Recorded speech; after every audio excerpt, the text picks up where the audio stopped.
Dia sudah lama mengintip tetangganya. Hari ini begitu gadis itu pulang, dia langsung melepas pakaiannya. Pertama jaket, lalu pakaian dalam. Dia tak tahu lubang di dinding. Pengintip gila panik, matanya merah darah, tak melihat adegan berikutnya. Sejak hari itu, hampir tiap hari dia mengintip Chunji belajar. Rambut usai keramas, ikut sikat gigi. Hari itu Ono tanpa uang iseng nakal. Namun melihat kantong camilan di pintu Chunji, kira kosong. Meraihnya, melahapnya rakus tak berhenti. Tepat saat hendak meneguk soda, tiba-tiba melihat Chunji menatapnya dari belakang.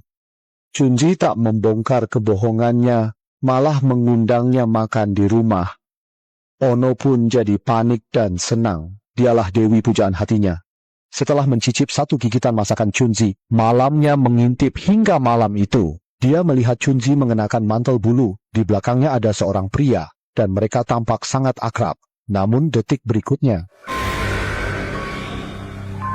Chunji melepaskan topinya, memperlihatkan ekspresi puas di wajahnya. Ono ternganga, tak percaya pada matanya. Saat itu, pintu tiba-tiba diketuk. Haruko membawa hotpot di depan pintu. Ono yakin itu hanya halusinasi, gemetar membuka pintu dan makan malam bersama Haruko. Tak lama kemudian, adegan sama terulang. Jas hujan masih dipakai, hanya oleh pemuda energik yang lihai mendorong, menarik, memutar.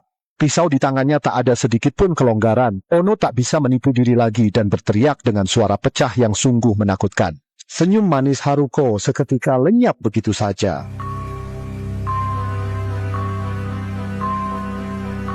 Ono ketakutan lari tergopoh-gopoh, tetapi tetap dikejar Haruko. Ia berlutut memohon ampun, sementara gadis lembut menenteng pisau perlahan mendekat. Lalu dia menodongkan pisaunya ke lehernya dan bertanya apakah ada permintaan terakhir. Ya, namun di detik berikutnya Haruko justru menjilatnya sekali dan menerima pengakuan cintanya. Saat Ono hendak membalas ciuman, begitulah mereka resmi berpacaran. Ono menikmati masakan Haruko sehari-hari, mengucap selamat malam lewat lubang yang semula ingin ditutup. Haruko bilang tak perlu. Ono kembali percaya diri, bekerja di Toserba, namun takut melihat pisau cutter. Setiap kali membantu Haruko memindahkan barang, ia terbayang pembunuhan dan tatapan dinginnya. Orang sekitar menatapnya aneh. Karena 3 tahun gagal masuk universitas, ia merasa rendah diri. Melihat Haruko mahasiswa pasca sarjana, ia bertekad berusaha keras. Dia bertekad masuk universitas yang sama dengan Haruko tahun depan, sedangkan Haruko kini terang-terangan membunuh orang. Bahkan dia meminta Ono jadi mata-mata. Kadang di taman, kadang di lorong pejalan kaki, bahkan kadang langsung di jalan raya. Dia bahkan memendam kebencian, namun Ono tetap sulit menerima kenyataan. Dia tak mengerti mengapa Haruko membunuh orang-orang itu. Haruko menyebut mereka semua penjahat tak termaafkan. Ono bertanya mengapa kasus rahasia tak diberitakan. Suatu hari, Ono pulang dan menemukan catatan Haruko. Jam 10 malam, aku tunggu. Gembira, ia segera mandi bersih, menantikan saat manja bersama Haruko. Dia menoleh lalu melihat Haruko kembali membawa pakwan terikat. Tetangga mereka di lantai bawah. Ono coba menghentikan Haruko, namun usahanya sama sekali sia-sia. Ono tak mengerti, pakwan di bawah adalah orang yang baik hati. Sering terlihat memberi makan kucing liar. Kenapa dia juga harus mati? Dengan panik, Ono menerobos ke sana. Dia melihat tim penanganan profesional sedang membersihkan lokasi, tepat seperti yang ia duga. Ketuanya seorang wanita dan setelah mendengar kebingungan Ono, wanita itu malah membawanya ke ruangan. Dan saat pintu terbuka, Ono terkejut oleh pemandangan itu. Ini, ruangan menyimpang di rumah itu, mengurung ratusan kucing. Dindingnya berbekas pembedahan, meja penuh peralatan. Rupanya Pak Wang adalah pelaku penyiksaan kucing kawakan. Baru Xiaoye tahu kucing-kucing liar itu berakhir seperti ini. Dia ketakutan hingga kakinya lemas. Wanita itu kembali melemparkan bom besar yang benar-benar mematikan tepat mengarah kepadanya.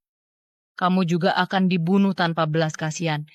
Sesampainya di rumah, Xiaoye gemetar sembunyi di balik selimut. Meski Chunji menyelip, semangatnya hilang. Xiaoye melarang membunuh lagi. Meski orang seperti itu bersalah, diserahkan ke pengadilan tanpa main hakim sendiri, ujar Chunji. Negara dan zaman kelahiran akan menghasilkan nilai-nilai yang berbeda. Akhirnya mereka berpisah dengan tidak baik. Malam itu Xiaoye tanpa sengaja melihat Chunji sedang bersama seorang preman. bergandengan bahu, sambil tertawa-tawa terlihat seperti kekasih baru Chunji, kembali ke rumah Xiaoye, menanyai apakah dia telah mengkhianatinya. Ternyata sepasang sumpit itu langsung diarahkan ke lehernya. Aku akan membunuhmu. Keesokan harinya, Chunji tiba di bar markas organisasi kriminal. Preman-preman yang dibunuhnya anak buah mereka membuat bos hitam seketika tertarik. Dia kejam dan licik, berusaha merekrutnya ke kelompok. Namun Chunji, terpengaruh oleh Xiaoye, memutuskan berhenti dan menolak. Namun bos hitam bukan tipe yang mudah menyerah.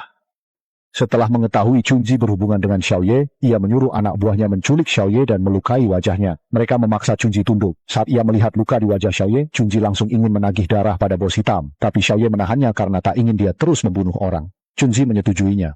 Malam berikutnya, Xiaoye lagi-lagi membawa seseorang kembali, tapi kali ini berbeda. Setelah membunuhnya, tak hanya tidak menunjukkan senyum puas, dia bahkan menangis. Xiaoye menduga ini karena bos hitam memaksanya, lalu dia membawa 2 pisau kecil. Sendirian ia menerobos ke bar dan bertarung habis-habisan melawan geng, tapi ia bukan tandingan bagi banyak orang. Segera ia dipukul terkapar, bos hitam bahkan menghunus pisau berniat menghabisinya. Pada saat itu lampu bar mendadak padam, sebuah bom asap entah dari mana bergulir keluar. Dalam kegelapan, berjaket hujan, Haruko melangkah masuk perlahan melihat Xiaoye telah dipukuli hingga tak berbentuk. Tatapan Haruko begitu dingin, lalu anak buah langsung menyerbu. Ia bak kupu-kupu tembus pandang, melayang naik turun di kerumunan. Kemanapun melangkah, terowongan kecil tercipta di bawahnya. Hanya menyisakan kabut darah merah pekat, tubuhnya yang anggun dan ringan dengan mudah menumbangkan semua orang di sana. Kini hanya bos Hei yang tersisa. Dia mengeluarkan 50 pisau, seketika bertempur dengan pisau lengkung cantik Haruko. Tak menyadari itu paling menakutkan. Dia menolong Xiaoye untuk bangkit, dan Xiaoye pun menyatakan cintanya dengan tulus padanya. Saat Xiaoye bersiap melakukan langkah selanjutnya, tiba-tiba sebuah pisau menikam dadanya. Sejak itu, Haruko memutuskan penyemprotan dan cuci tangan. Mereka memulai hidup baru.